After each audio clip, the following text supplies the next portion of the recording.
পাশাপাশি দেখুন এখানে যেমন বুড়ি মায়ের পুজো হয়, মেলা হয়, সেটা মুসলিমদের জমি। একইভাবে দিনহাটায় যেখানে মহরমের মেলা হয়, সেই মহরমের মেলার যে মাঠটা সেটা কিন্তু আবার হিন্দুদের জমি। অর্থাৎ এই যে সর্বধর্মের সমন্বয়, এটা দিনহাটায় আছে, এটাকে ধ্বংস করে দেওয়ার চেষ্টা হচ্ছে। এই জায়গার থেকে আমরা কে কতদিন থাকবো, আমরা কে কতদিন মানুষের জন্য কাজ করবার সুযোগ পাবো, সেটা কেউ বলতে পারে না আগাম।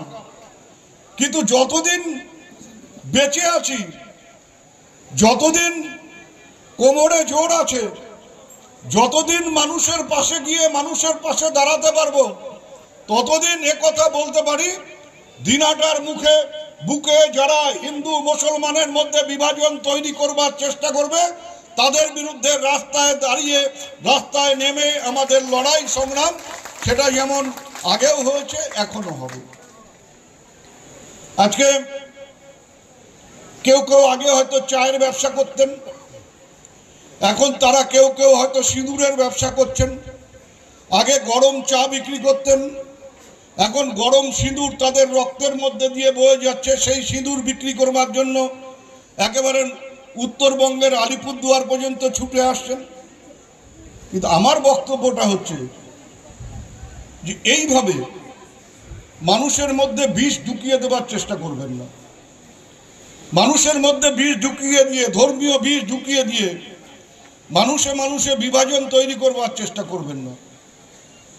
উন্নয়ন শুধুমাত্র একটা গেটের মধ্যে দিয়ে বা একটা সেলফি জোনের মধ্যে দিয়ে শেষ হয় না।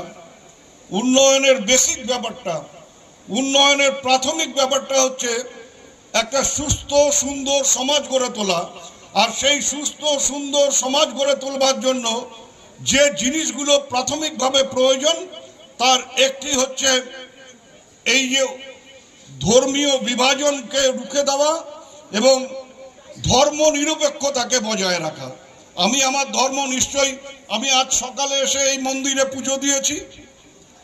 এই মন্দিরে আমি পুজো দিয়েছি বলেই যে অন্য ধর্মের মানুষকে বা অন্য ধর্মকে আমি ছোট করে দেখব, এটা কখনো একটা সুস্থ মানুষের সুস্থ মানসিকতার পরিচয় হতে পারে না। এই জায়গার থেকে আমাদের সবাই মিলে শিক্ষা নিতে হবে। আমাদের শিক্ষা নিতে হবে সুস্থ দিনহাটা গড়বার ক্ষেত্রে। আমাদের এই জেলা, যেখানে আমরা সবাই মিলে